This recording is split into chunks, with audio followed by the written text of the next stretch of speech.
On Friday the 4th, in the early hours, the Ukrainians used a naval drone to hit a Russian military vessel, an amphibious vessel, in the port of Novorossiysk on the northeast shore of the Black Sea. Now, all by itself, this is kind of a big deal. The Ukrainians have been building naval drones of increasing range, explosive power, and sophistication. I'm oversimplifying here, but basically take a motorboat, seal it up on the top, load it with a metric ton of explosives, and just, motor it right into a target. They've been using these for several months to hit military vessels in the vicinity of the port of Sevastopol, which is in occupied Ukraine. And they've been so successful that the Russians have largely evacuated the military vessels from the region completely and moved them back to places like Novorossiysk in Russia proper.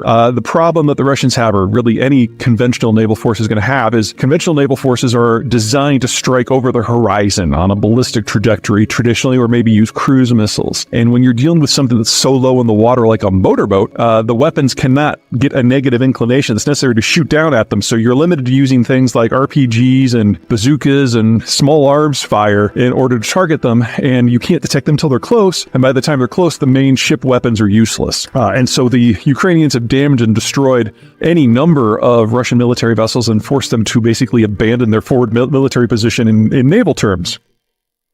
They then, a couple weeks ago, used a couple of these to target the Kerch Strait Bridge. And remember that the Ukrainians have no access to the Sea of Azov at all. The Russians have conquered all parts of Ukraine that border that. So the Ukrainians have to launch from places like Odessa and sail all the way around the peninsula to do it. So these things already have a decent range. But Novorossiysk is even further away, and the Black Sea is a relatively rough body of water. So in order to strike there, one of two things has to be true. Either number one, the Ukrainians have experienced a quantum leap in terms of range, and pretty much nothing on the entire Russian coast of the Black Sea is safe anymore, or they are working with a third party in order to deliver these vessels closer to target. Of course, the Russians are going to say that it's the Brits and the Americans, but a far more likely candidate is Turkey. Now, Turkey is the second military power of the region, and historically speaking, they've easily been able to outpunch the Russians on the Black Sea simply because the Russians are spread out among multiple bodies of water, the Pacific, the Arctic, the Baltic, and none of them can reinforce. Whereas the Turks have controlled the straits that go through Istanbul, and specifically the Bosphorus and the Dardanelles. They can easily move their forces from the Mediterranean to the Black Sea and back. Now, we've seen the Turks starting to change their strategic policy on this region from thinking of the Russians as a potential asset and a partner to something that they might actually be able to eliminate. The Russians have done so badly for so long in this war that the math in Ankara seems to be that, maybe with a little push from us, we can just break Russian power completely. And if all it costs them is to smuggle a few motorboats basically from here and there in order to destroy the Russian strategic position, it might be worth it. Now, I don't have any specific information indicating that is actually happening, but the logic holds, and the Turks are in the process of reevaluating everything. But regardless, it doesn't look like there are now any places in the Black Sea where the Russians need to be able to operate, where they can operate safely. That's kind of piece one. Piece two has to do with commercial shipping, because yesterday, the 5th, on Saturday, the Ukrainians hit a tanker called the SIG, which is a Russian flag tanker that makes a run between Novorossiysk again and the Syrian port of Tartus, typically carrying aviation fuel, which is critical for any Russian operations in Syria. Now, it was hit on the way back, so it was empty at the time,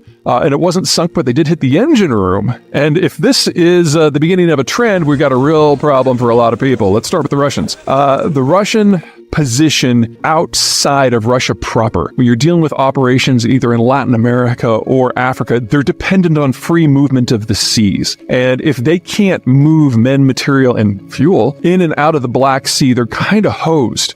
So this is a hit on a very important strategic asset for the Russians.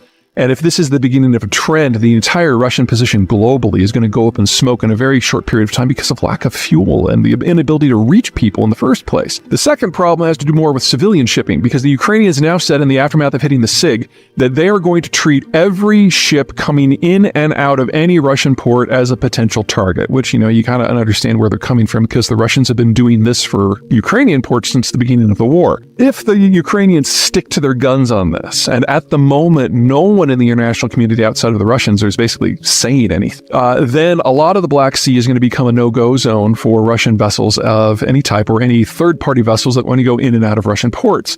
And unlike Ukrainian ports, where the world has kind of gotten used to that, this is a shock that we haven't experienced just yet. Now, for those of you who've been following me since the war, especially if you've been bitching at me for getting some of my more specific forecasts on international trade wrong, it's because we haven't had this sort of blow up yet.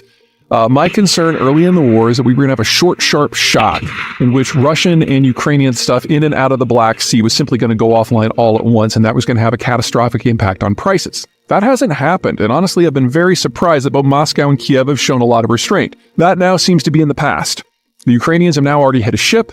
The Russians are specifically threatening anyone who comes in and out of any Ukrainian ports as well, and it's probably going to become a bit of a free-for-all in the not-too-distant future, and the Ukrainians have now demonstrated that they can strike several hundred miles from their ports. That should be enough to reach anywhere in the Black Sea where there is a vessel coming to or from a Russian port. And they have given the world's civilian ships 2 weeks to basically abscond from the region. Now, the way insurance works is in a normal situation, you pay 1 or 2% the value of your hull every year for an insurance policy. If you sail into a war zone where people are shooting, that goes up by roughly a factor of 100. And if you sail into a war zone where someone is actively targeting civilian vessels, you just can't get a policy at all. So we could see the entire position of maritime shipping globally in this region just kind of evaporate over the course of the month of August. That potentially takes out one of the world's largest oil and ore and grain export facilities, which is Novorossiysk, and a secondary one at Tuapse, which is a little bit further down the Russian coast than the northeast shore of the Black Sea. That can hit any number of things very, very badly. The Russians don't have the ability to redirect this stuff anywhere because their other export points are either already maxed out, places like Primorsk on the Baltic or Nakodka on the Pacific are already operating at maximum capacity. The rail system's already at maximum capacity, and the only other alternative would be to go through Ukraine, and take it to the port of Odessa, which is under embargo. So if this is shut down, it really goes away. Couple complications here. Number one, Russian crude, if it gets locked in, oftentimes in the winter, these wells freeze solid and they would have to be redrilled. So it's going to be offline for years, maybe decades. Second, not all crude is created equal. And the crude that is exported through Novorossiysk and Tuapse kind of falls into two rough buckets. You have approximately 3 million barrels a day that is exported through these 2 points total. Half of it is Russian crude, which is a medium sour, and half of it is a called CPC blend, which comes from Kazakhstan, specifically the Tengiz superfield on the northeast shore of the Caspian Sea. It goes by pipeline to Novorossiysk. CPC blend is super light and super sweet. Now, the medium sour, if you remove that from the market, the biggest beneficiary is probably going to be Canadian Select, which is a heavy sour blend that comes out of Alberta. And if you remove CPC from the market, the biggest winner is probably going to be U.S. shale crude, which is also super light, super sweet. But in both cases, you've got two big customers. The first is East Asia, primarily China, and there is now no longer anywhere that the Chinese can go to get replacement volumes because the Europeans have already grabbed it all up in the aftermath of the war. The second big customer base is going to be in the Mediterranean basin, where companies in the region have basically sworn off Russian crude and have gone for CPC blend. If CPC becomes unavailable, their only real option is going to be U.S. shale crude. Now, luckily, U.S. shale has been expanding in leaps and bounds over the last several months and years, especially since COVID started to let up.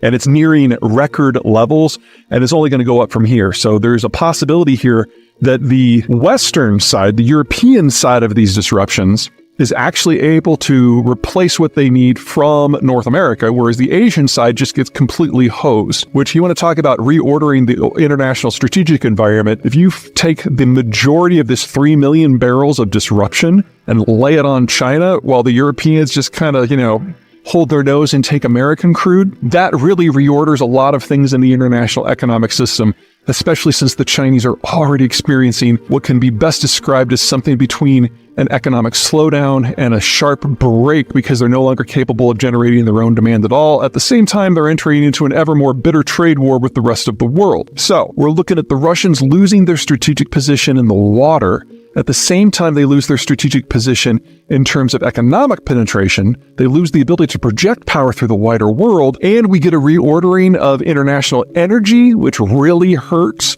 the Chinese and the Russian. This is getting really interesting really fast. Now, there's still a lot of I's to dot and T's to cross. The Ukrainians and the Russians still have to make good on their threats. This doesn't automatically happen, but that does seem to be where we are headed right